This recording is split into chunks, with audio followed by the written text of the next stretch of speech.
The OCB Podcast is a general discussion podcast covering a variety of pop culture topics, nostalgic deep dives, personal anecdotes, and recurring segments. It's fun and friendly nonsense. Please subscribe on your preferred podcast app and leave us a good review. Yes. All I know is when I walked into the studios today, the energy was way up from a past couple episodes, and I think we owe it all to one person, but we got to wait to introduce him. Then we got to see Tori. Just got to start it. Tori's just got to say one thing. Hit it, Tori.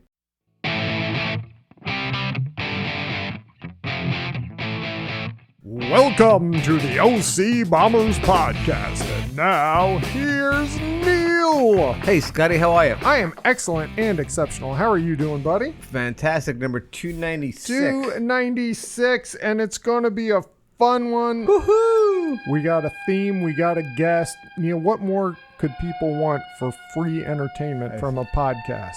Nothing. This is it. This is it, right here. This is the one. Go ahead, Neil. Oh, so we'd like to introduce our special guest tonight. And there's a reason. I mean, she's invited anytime she wants. There's a reason she's here tonight for a specific. We'll get to that later on the show. Should we start over?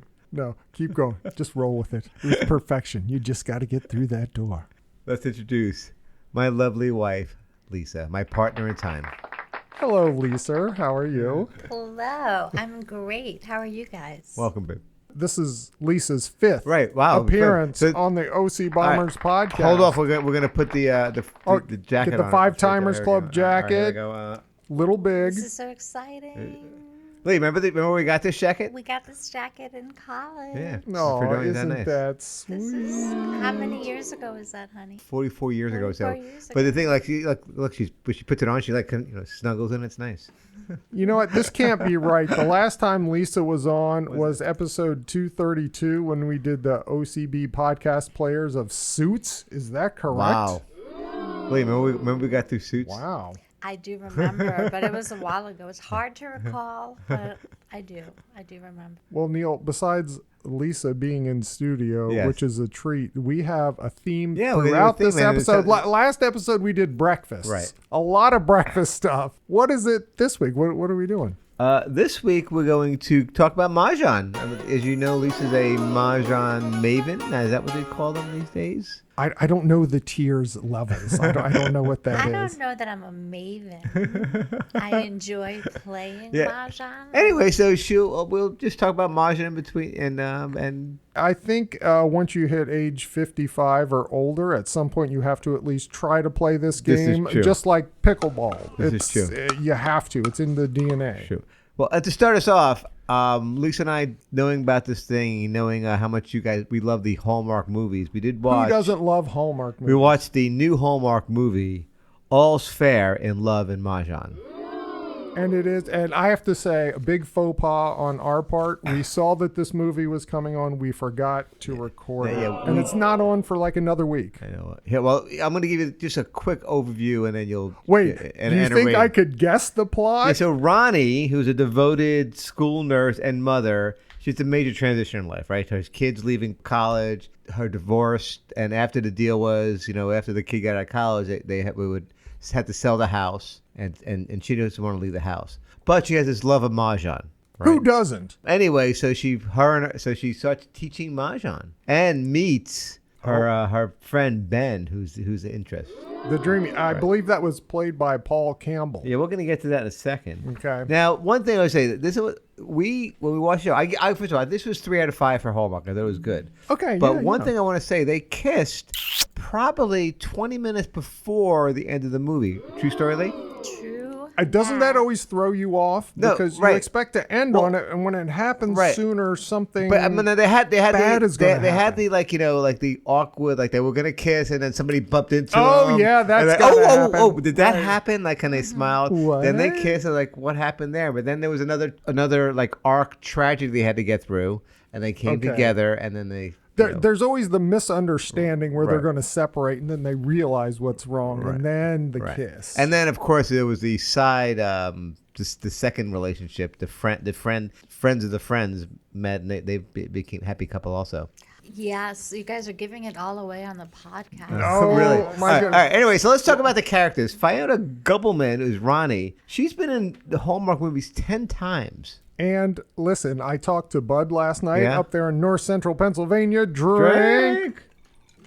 And told him there would be a review of this movie. I asked him if he's seen it because he watches Right. Hallmark movies. He said yes, he has. He does not care for Fiona Gubelman Well, she's been at in all.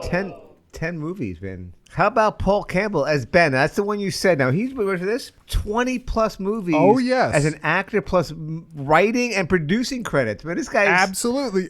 Three Wise Men and a Baby. That A was true his, Hallmark favorite. brainchild. Yeah. Kelly loves him. who knew? He's a good guy. He plays a good, goofy, dopey, Right. fun guy. He's not the regular cheesy Ken doll type. Yeah. Then there's Yang K. Crystal Lowe as Shelley. She was his second love interest. She's been in 18 movies. Now she's just waiting to get bumped up from the B squad to the A story. And that's what this next one is, which is the Tamara Mowry Housley as Carly. She is 13, but now she's getting star, as I said, on the Haunted Harmony Mystery franchise. So, like, on the Hallmark Oh, Mystery. those mysteries. Once again, Hallmark fans, Entertaining. 3 out of 5. Give it to you. You'll learn a little bit, Marjan.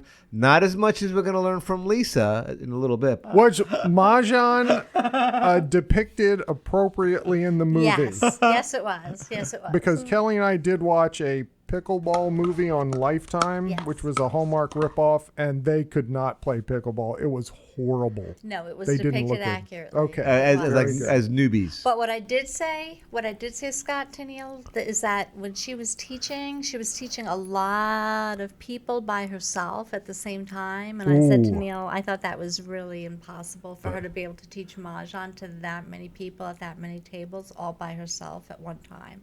But she was. I didn't think that was realistic. But that was Ronnie. She's Superman. I mean, She's But I guess, and apparently Bud doesn't like Fiona. no. But you know what that means, Neil? What? It's now time for OCB Quizmasters. From the OCB Podcast Studios on the scruffy stage, it's OCB Quizmasters. Tonight's contestant hails from Clarksburg, Maryland. Please welcome Neil. All right, Neil, we have 6 questions or answers and both left from Funny People, Classic TV, Things Scott Likes, and Potpourri. There is still one super bonus category left. You have 2,800 points. Where would you like to go? I think, well, Lisa, I think out of all those categories, I think classic TV would be the one that we would do better together. Okay, how many points? 500 points.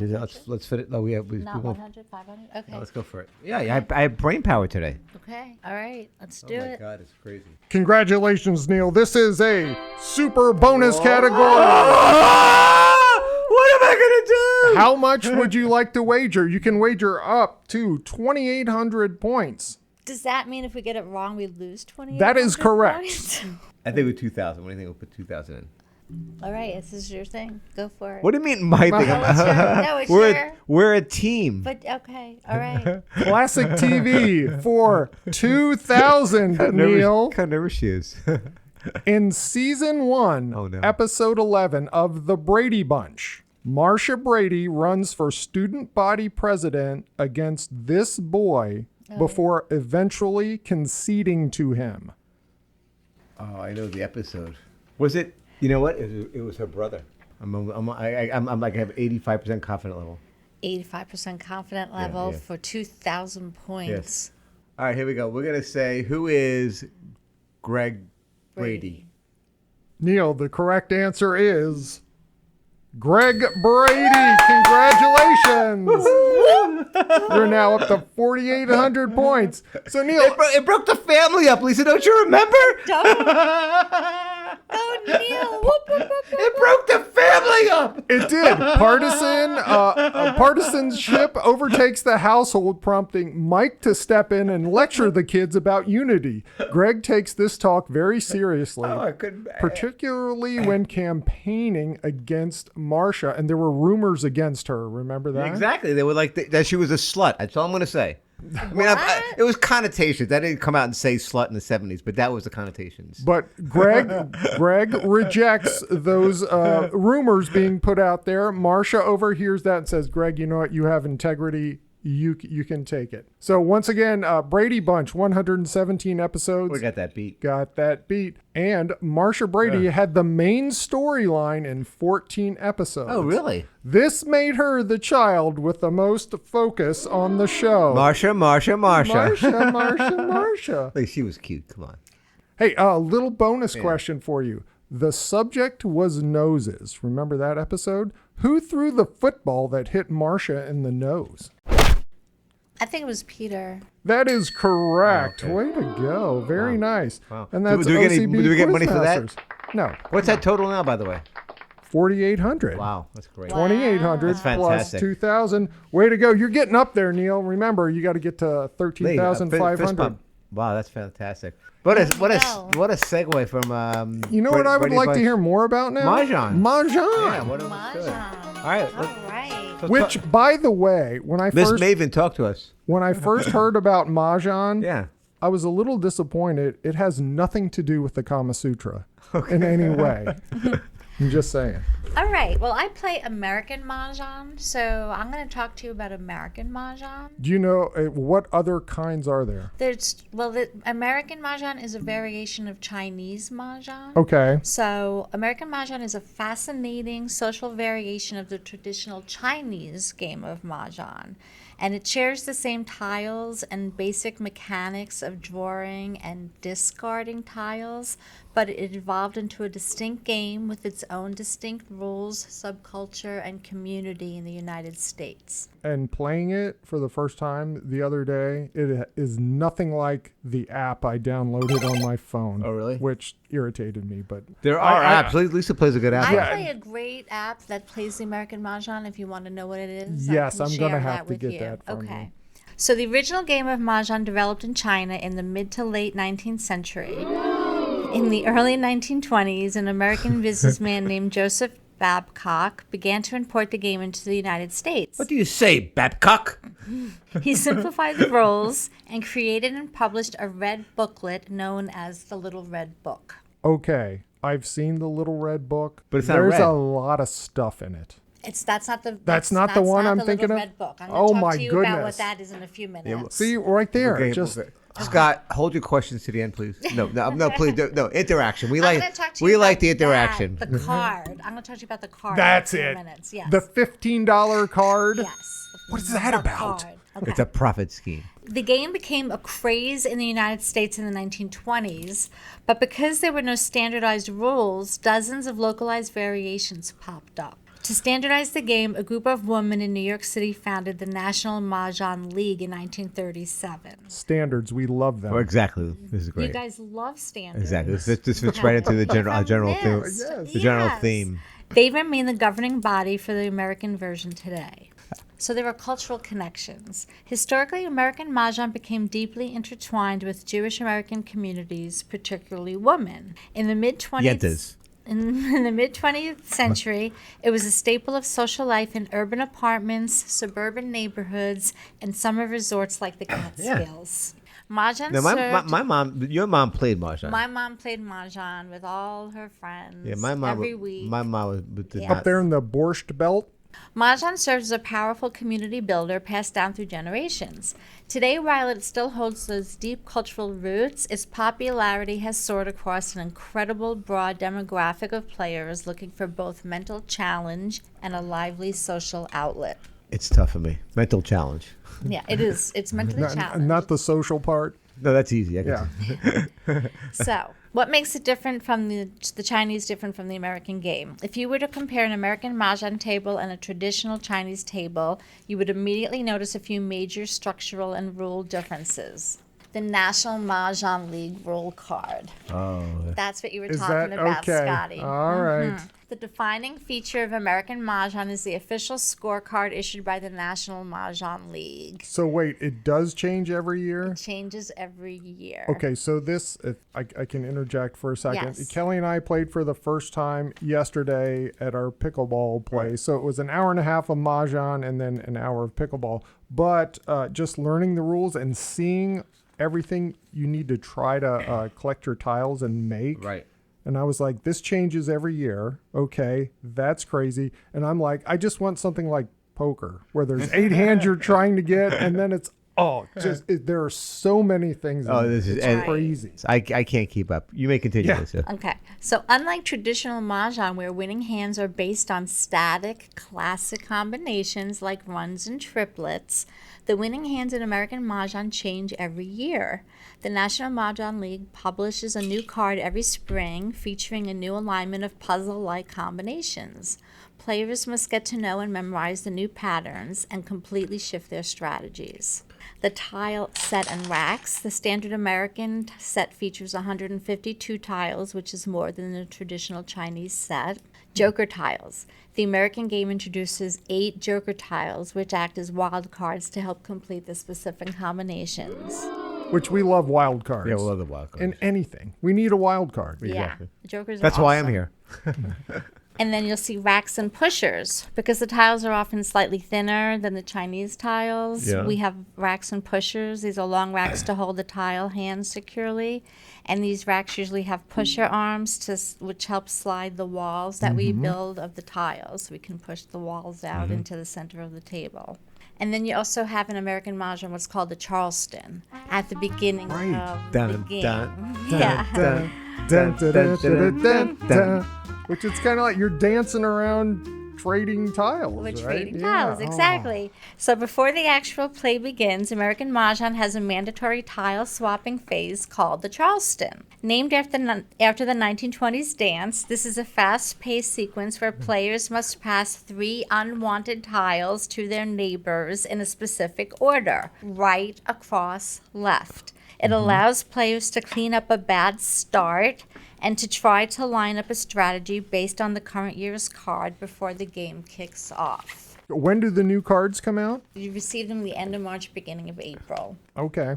And then there's the spirit of the game. American Mahjong is usually played with 4 players, but there are variants existing for 2 or 3 players, so you can play with 2 or 3 players. We played with couples yesterday, which was nice because then I could bounce ideas off Kelly. Oh, you see that? Oh, we could do that. Yeah, that was fun. I enjoyed that. Okay. And because it relies heavily on a changing card, it plays less like a traditional card game and more like a dynamic tile-based puzzle mixed with a high degree of social interaction and friendly chatter. And I love it. I also heard that the tiles, although there's specific names for the different kinds, they can all look different tile sets. Yeah, the different styles. So I guess we could equate it to a deck of cards. You know, standard, you would see 3 hearts, Right. But then some have different pictures on them, things like that. Right. Okay. I have 2 sets of tiles. One is very standard looking, and my other one is really cute and foo-foo. Okay. All right. Neil. Yes. OCB Podcast, Mahjong set. tiles with Lee, our faces, and I love you it. could do a commercial for us. What do you think? Oh, I could. Okay, so I have a quiz for you guys. A Mahjong quiz for you guys. All right. Now, you know what? All right. So we'll put this. Are we working together? We're working together. Okay. And if we get it on, we'll put it on the Papu the okay. Lord Papu trophy. All right, here we go. You think my name being on a trophy of my name on it is that too pretentious? You know what? I'm not going to answer your question, but I'm going to talk directly to Lisa now. Does he always ignore, like when you say something or ask him something, and then 5 seconds later he'll barge in with something else, and that's all the time? Quite frequently, Scotty. Yeah. Okay. All right. Question number 1. In what year was the National Mahjong League established, and what was its primary objective? A. 1963, to introduce the Joker tile and distinguish American play from international styles. B. 1945, to provide a social outlet and charitable fundraising platform after World War II. C. 1920, to market the game to a broader American audience following Joseph Babcock's introduction. D. 1937, to standardize the rules and hands to ensure consistency around the U.S. 19. That's C. The Babcock Yeah. one, you don't think it would have been later after he introduced it and then they wanted to do more rules? Whatever you think. Well, let's do that. All right. C. I'm sorry, that is incorrect. Oh. D, Tricked us. 1937, to standardize the rules. Guys, standardizing rules. And hands to ensure consistency across the United States. Okay, good try. Ready, number 2. Number 2. Oh, by the way, the Lord Papu trophy is off the table. Off the table. You guys are harsh. You have to get all of them right. Yeah. I'm not as harsh as you are. We have standards. Jeez. Number 2, the standard American Mahjong tile set typically consists of 152 tiles. Right. Which specific addition distinguishes this set from the traditional Chinese Mahjong sets? A, the use of red dragons and green dragons instead of numerical suits. B, the addition of 8 joker tiles, which act as wild cards for certain combinations. C, a set of 12 animal tiles used for bonus scoring during the Charleston. D, the inclusion of 4 extra flower tiles and 4 extra seasons. B, jokers. I think so, yeah. Yeah, let's go B. Excellent. Good job. Okay, question number 3. During the Charleston passing phase, which of the following describes the mandatory sequence of the first 3 passes? A, across, right, left. B, left, across, right. C, right, left, across. D, right, across, left. She said this. We weren't paying attention. I think it's D. Okay. D, right across left. Good job. Ooh, very good. Right across left. Good memory, Scott. Someone's paying attention, Neil. Kinda. Well, I have a crush on a teacher. I'm sorry. Did you just write down a little heart? N plus L forever. All right, ready? Number 4. Regarding the annual National Mahjong League card, which of the following is a strict rule concerning the use of joker tiles? A, if a joker is discarded, the next player must call it to win the game immediately. B, jokers cannot be used in singles and pairs hands or to represent any single tile in a grouping. C, jokers can be used to complete any combination including singles and pairs. Or D, a player can never discard a joker. It must be used in a meld or kept in the hand. C. C. No, Oh. it's B. Jokers I cannot was- be used in singles and pairs hands or to That's what I was represent gonna any say. single tile in a grouping. Okay, so once again, the first time we played yesterday, I wanted to complete a pair. Somebody discarded a tile. I said, pause. I'm going to grab it. And I did it to complete a pair. And then the lady was like, oh, no, that's one time you can't do it. Right, you can't do it to And I'm complete like- a pair. And you know what? I was seeing Tim Day red. When the lady, and I was done for like 10 minutes. I was like, that is the stupidest. Why can't I can There are a lot of complete? rules. And it's like, oh my goodness. I have 2 problems. I wish I could play, but I can't. I get confused when I look at those cards with the colors and the symbols. I'm just all over the place. Right, yeah. So it's even more Oh, yeah. I have a couple of color blindness and ADHD. Well, like what? What am I? Right, What's yeah. happening here? All right, I have one more question for you guys. Oh, okay. Ready? What is the courtesy pass in American Mahjong and when does it occur? A, it is a rule allowing a player to take back a tile they accidentally discarded. B, it is a pass of up to 3 tiles between players sitting across from each other before the Charleston starts. C, it is the process of swapping a natural tile for an exposed joker on another player's rack. Or D, it is an optional pass of 1, 2, or 3 tiles between across partners after both Charlestons are completed. It sounds like A to me, Yeah, like you screw up Yeah, I and, think and, and you get a mulligan. I think that's what I would say. The other ones, why would you do more Charlestons? Yeah. A. A.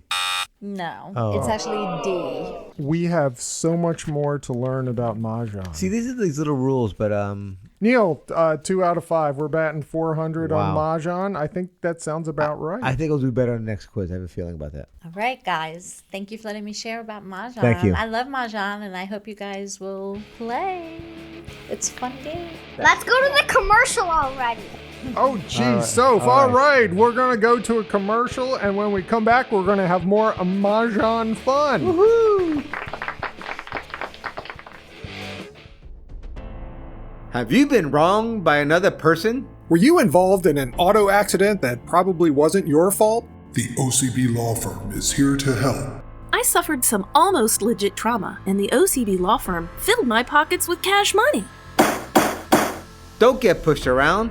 Call us now. We will fight for your rights. The OCB Law Firm can help you with all of your legal needs. Hi, this is Larry McLaughlin. These guys know their way around a conscious uncoupling. Be sure to ask for the Larry discount. Have the OCB Law Firm handle 5 of your divorces. Get the 6th divorce free.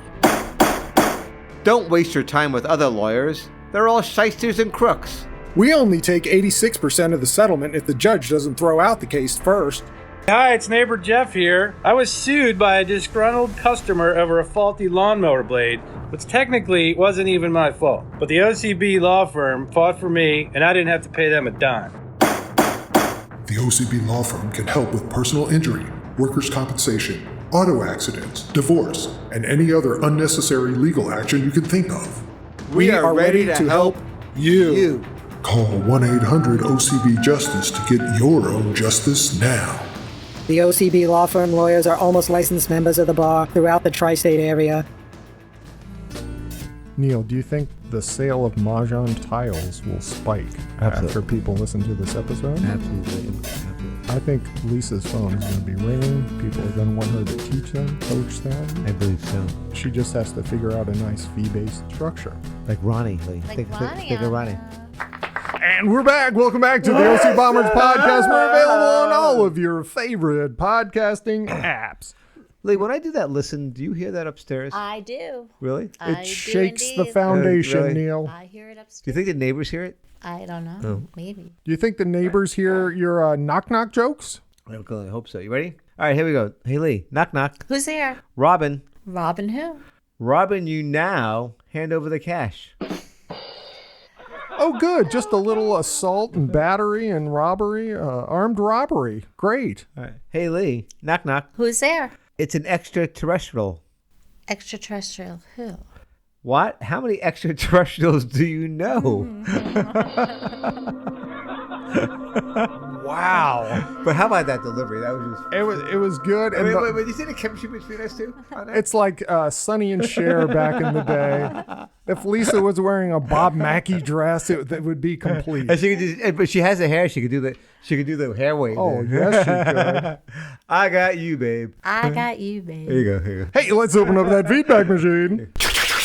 All right, Neil, in the feedback machine, the last episode you mentioned Melissa McCarthy's husband. Yeah. And we couldn't name him. Yeah. Actor, filmmaker Ben Falcone. Okay. He helped write and direct a couple movies that she starred in, Tammy and the Boss, and he was in Bridesmaid. Looked at him, didn't ring any bells. Oh, really? He's a good physical comedy actor as well. Okay. Also, Neil, did you see this? What? At 100 years old, Gene Shalit passed away. I did. We did see this, yeah. And for those of you One who of the don't originals. know Gene Shalit, you should. He was on the Today Show from 1970 to 2010 as the film and book reviewer. Right, yeah.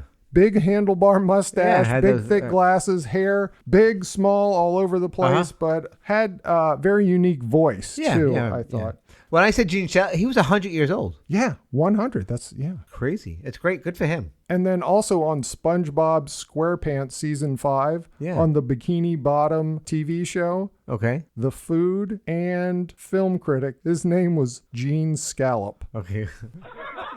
And it was voiced by Gene Shalit. So good for rest him. in peace, Gene. And No, I think he was also making fun of himself. He didn't take he was on like Saturday Night Live type of things and all those things over the years. So he was good. so in honor of Gene Shalit, I'm going to give you my quick review of Disclosure Day. Oh, okay. The latest Now we were going to go see this movie this weekend, and this will determine if we're going to go see it next weekend. Like, we don't know. Yes.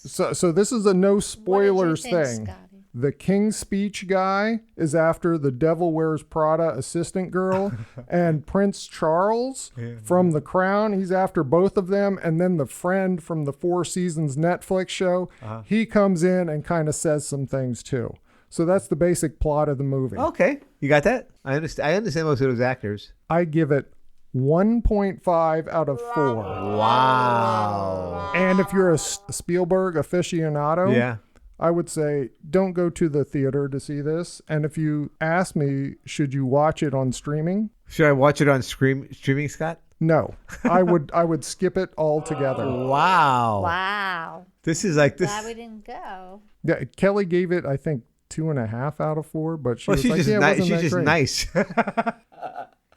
They work so. She's like, they work so hard. Right. So yeah, I would say skip that. But you know what? We cannot skip. Wow, Neil. Lisa, this is crazy. I'm glad we didn't see it. We're not going next weekend. We cannot skip Neil's top 65 albums of all time, Neil. All right. I did listen to My Morning Jacket today yeah. to Pickleball. It was mellow. It was fine. It was good. Yeah. What was the other one? The other one was Drive-by truckers. Yeah. I don't want computer viruses or whatever. I'm never listening to them again. All right, Scotty, here we go. Well, number 28. 28. And this is the reason, Lisa's, one of the reasons, Lisa. She's the Mahjong. The Mahjong, but she's invited. And 28 and as well. And she's invited anytime she wants. I mean, she can come down anytime and do a guest thing. It's like, I got something to say. That would be fun. It would be very uncharacteristic, but she could do it if she wanted to. I don't see that ever happening, but go ahead. All right, number 28. Sheryl Crow, self-titled CD, is the second studio album by the American singer-songwriter Sheryl Crow, released September 24th, 1996. So whenever you do Sheryl Crow, Lisa is going to be in here. I sense a theme because you talked about Sheryl Crow before and Lisa was here. Just a theme I'm recognizing. Wow. When you were talking about your favorite albums of some year. Anyway, this... Lisa's going to do a little talk on Sheryl Crow in a few minutes here. Yeah. That's why I brought her on, because she's more interesting than I am. But the reason I picked this album, this was her second album. And this one kind of said, "Wow, this one she's got some chops." So this was kind of like I started paying attention and listening. Because she used to be a backup singer. And her first album was great, more poppy. But this album was like, "Wow, this is really good." Was it that tour? Your poster on the wall? No, we saw that the other time. 100 miles from Memphis. With that being said, I'm going to turn this portion of the show over to the Sheryl Crow aficionado, Lisa. Great. I'm just going to give you some background information on Sheryl Crow because she's actually one of my favorite performers, and we've seen her, we decided, 5 or 6 times. Very nice. Okay, so Sheryl Crow is one of the rock icons of the 1990s and 2000s. She's known for her root rock sound that magically blends pop, folk, country, and blues. Throughout her career over 3 decades, she has sold over 50 million albums worldwide, won 9 Grammy Awards, and 9 Grammys. 9 Grammys, and was inducted into the Rock and Roll Hall of Fame in 2023. Good cred. Nice resume. I didn't realize it was 9 Grammys. Wow. That's a lot. Yeah. She was born in 1962. Her mom was a piano teacher and her dad was a lawyer who played trumpet in swing orchestras, so she came from a music background. Sheryl learned piano at a young age and eventually graduated from the University of Missouri with a degree in music education. Before her name appeared on a major record cover, she spent years doing the following. She was a school teacher, elementary school music teacher, and sang in cover bands on the weekends. We love music teachers. Yeah. That's right in our wheelhouse. We have a lot in common. She wrote and sang commercial jingles. She moved to LA in 1986 and did jingles for companies like McDonald's and Toyota. And she was a backup vocalist. Her major breakthrough was singing backup for Michael Jackson in 1987 to 1989. And she also sang backup for singers like Don Henley, Stevie Wonder, and Sting. Her first official debut album, Tuesday Nightclub, was in 1993, and she had some of my favorite songs like All I Want to Do and Leaving Las Vegas. That's the one that was a great. Do you hold it against her? She sang backup for Don Henley. No. What about Sting? No.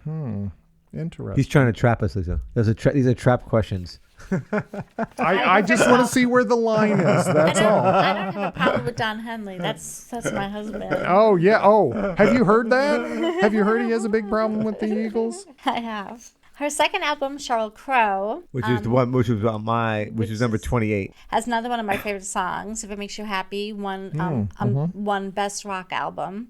Oh, I'm sorry, the Tuesday Nightclub, which was the other one I talked about, won Best New Artist. Yeah. The Globe Session, 1998, has another great song, My Favorite Mistake. And then Come On, Come On, 2002, has Soak Up the Sun. Some side notes about Sheryl Crow. She's a breast cancer survivor and an activist for early detection. Yeah. She even partnered with her surgeon to open the Sheryl Crow Imaging Center in Los Angeles. Oh, wow. And beyond her advocacy for cancer research, she's an environmentalist, uses her voice to raise awareness about climate change. Oh, well, we're going to get to that. That is on the agenda for today. Tell her we're waiting for her to come on and talk about that. And supports causes like music education and food insecurity. Yeah. She's on the right side of history. She's really on the right side of history. Especially with Lance Armstrong. Whoa. We didn't talk about that, did you? I didn't talk about that. I didn't think that was... Scott, always asking the hard questions. Yeah, that was a bad. I mean, but she had an album. We talked about this earlier. That we went looking at her albums. It was called Detours, And there are some like nasty breakup songs. Diamond Ring, Lee? Before Taylor Swift was doing it. Yeah. So I mean, Sheryl Crow's been a big part of our lives since like mid 90s. We've seen her 5 times. Our albums have been played all along. But this album was the one that's like, wow, rock, blues, country, and folk. I mean, it's all over Everything the place. you like. And she's just a talent. I remember I told you that I was earlier in the thing about Chrissy Hynde. She was the coolest chick. Yeah. Move over, Chrissy Hynde. Sheryl Crow's right there with you. Whoa. That's how I felt. That's how I felt about it at the time. Lisa's got a quiz. Me and you were a team again. Wonder Twin powers activate. You have no idea what that means. I don't know. I'm doing it though. Thank you. Yes. First question. Before her solo breakthrough, Sheryl Crow spent 2 years on the road as a backup singer for A. Michael Jackson, Right. B. Prince, C. George Michael, or D. Madonna. We just found this out. Michael Jackson. Yes. Michael Jackson. Good job. The lyrics to Sheryl Crow's 1994 smash hit All I Want to Do were adapted from the poem Celebrate by which poet? A. Charles Bukowski, B. Billy Collins, C. Win Cooper, D. Robert Frost. I think it's Frost. He's the only one I've ever heard of. Right. I don't know. When in doubt, C, I would say, right? Okay. C. Correct. Oh. Well done, gentlemen. Scott, remember that? By the way, that's a lesson in life, folks. It didn't fail me in high school, and it didn't fail me now. Well, it might have failed me a couple of times. It got me through high school. All right. In 1997, Sheryl Crow co-wrote and performed the title theme for which James Bond film? A. GoldenEye, B. The World Is Not Enough, C. Die Another Day, D. Tomorrow Never Dies. Okay, so Die Another Day was Madonna. GoldenEye was Tina Turner. One of them is Garbage, and the other one is Sheryl Crow, the group Garbage. Right. I don't know. I think it's The World Is Not Enough. Incorrect. D. Oh. Tomorrow Never Dies. Oh, very. Good try. Scott, no, I love the breakdown. It was good. You know what? Teacher, can we give him some credit for working through the problem? I don't know. He's too harsh on us. Yeah. No tolerance. I love it. Thank you, Miss Alderodi. Wow. All right. Next one. Before moving to Los Angeles to pursue music, what was Sheryl Crow's profession occupation in Missouri? A. Bank teller. B. Journalist. C. Elementary music teacher. D. Waitress. You know, Neil, I would love to give a shout out to our favorite bank tellers and bank people in Hughesville, you know, Deb and everyone at the Woodlands Bank, but that is not the correct answer. No, although they might have musical talents. All right, we're going to say... We're going to say the music teacher. The music teacher. And once again, I love music Good teachers. job. When I always talk about music teachers, the kids had great music teachers. They were great. They had bad music teachers. Very important in my life was music teachers. Mr. Walker, Mr. Gibson talked about him. So yeah, music teachers are great. So thank you, Sheryl. All right, last But question. she went on to make millions of dollars. So I But mean, she's there's giving a back. little difference there. She's giving back though. Last question. Sheryl Crow's 1996 self-titled second album Ooh, this is it. featured a controversial song that led to a ban by Walmart. Which song was it? A. If It Makes You Happy. B. Love Is a Good Thing. C. Every Day is a Winding Road. D. A Change Would Do You Good. All 4 great songs again. What about the love song, B? I'm gonna go Every Day's a Winding Road because that has cocaine. There's a Okay. cocaine reference in it. Sounds good. How's that?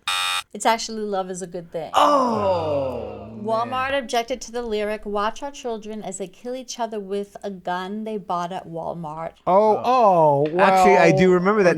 leading them to pull the album from shelves. Now that she mentions this story, I do remember this. Oh, good. Little late, but okay. That's great. I'm glad you remember, Neil. I remember Marsha. I remember Greg Brady earlier. Do I get credit for that? Sure. Oh, that was when I was at Lisa. That's great. And that's Neil's top 65 albums of all time. Great quiz. Love it. Thank you, Lisa. Thanks for coming by. It was a great job. It was my Thank you. pleasure. Well, we Are you having fun, by the way? I am. I always have fun with you guys. We do have a little Mahjong story here for everyone. As a little precursor, it has nothing to do with the main story, but I saw this in New York. Some clubs centering around Mahjong, chess, backgammon, they charge up to $2,500 a year just to join. This is a Mahjong club? Yeah. Just so you can go 2,500 there and play. just so you can go and play. Wow. Hope they have good snacks. You could play for free in your house. Exactly. And then you know Kelly Ripa. Yeah. Who, we should have that job. We should have a daytime talk show, Neil. Yeah. I mean, I'll put a dress on. She joked, apparently she's not going to teach her husband, Mark Consuelos, how to play a Mahjong. Why? Because he will become insufferable and try to beat her at it. And she also said her Mahjong group already involves too much smack talk among her friends. So, Lisa, my question to you is, do you have a lot of smack talk among your Mahjong people? We do not. No smack. Kind. We are Okay. kind Oh, well, to that's another. good. Are there games? Do you know of games where people talk smack talk? Are there? Do you know of those talks in the county? I don't know games where there's smack talk, but I'm on Facebook. I'm on Facebook groups, which I've actually backed off of, that are Mahjong groups, and people are really snarky on there, which is why I have really on social media. People are snarky on social media. They are really snarky. Like they say really nasty things to each other Shocker. on there. So I have backed off on there. I don't really go on there anymore. So here's the story about Mahjong was considered a criminal activity back in the day. What? So about 100 years ago, you could get arrested. So in 1923, a newspaper in Canton, Ohio, reported that the country the home of Pro Football Hall of Fame. Yeah, was being swept up in a massive Mahjong craze. The game had recently arrived from China and was spreading across America. Stores couldn't keep Mahjong sets in stock. People were obsessed, but not everyone was thrilled. The police chief there in Canton, Ohio, Neil, Sergeant S.A. Lengel, announced that if people were playing Mahjong for money, he considered that gambling and he was going to crack down on it. Oh, really? Come on. The funny part is Canton, Ohio is named after Canton, China. So you would think they would be more welcoming, right? Sure. But the police chief basically said it was all about the gambling part. If you were playing for money, that was gambling. So to me, the first thing I thought of was we got trouble right here in Kansas City. Trouble with capital T rhymes with P, stands for Mahjong. There's something there. A Mahjong the musical, maybe? Okay. Let's workshop He's doing a musical man here. He wants to be the Mahjong Manly. There you go. The Mahjong Man. That's the name of it. But a century later, guess what? There's still this perception that it's all about gambling. Is it?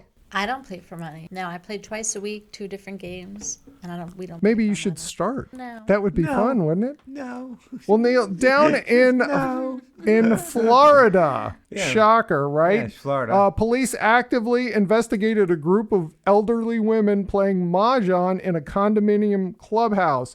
Someone reported them as gambling.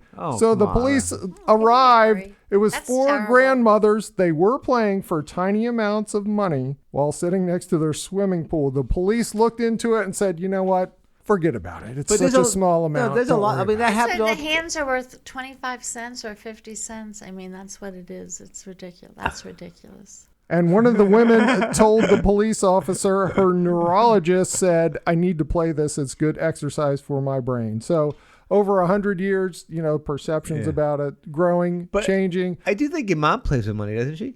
I think she did play for money. I think she had like a change purse that she bought. Oh, nice. Her, yeah. Oh, we think it's a change purse. I think. Wink, wink. We don't know. We don't know what Arlene. She meant you. So my big takeaway from this episode is mental fitness. Yes. Mahjong and the OCB podcast. Pair them together. Your brain is going to be active, growing. Leah, are you gonna talk to your friends, your Mahjong friends, about this episode? I should tell them to listen, right? There you go. They should listen. Oh, right. And since they're going to listen, let's go ahead and talk about climate change. But Neil, we don't have time for that. Sheryl Crow supports it. Shocker. Oh, Lisa, I'm sorry. We don't have time for climate change. But did you have fun? Yeah, did you have fun? I did. I had a great time. Thank you. Thank you, number 5. That jacket looks great on you. It looks good. And Mahjong. I can't stop saying it. I'm playing tomorrow. Can't wait. And Neil, we'll come back and have some more fun next episode. Sounds what do you great. say? Thank you for listening to the OCB Podcast. Spread the word. We're on Amazon, Apple, iHeartRadio, Pandora, SoundCloud, Spotify, and YouTube. Leave us your feedback and comments. Until next time, so long. See you, Neil. Bye, Scotty.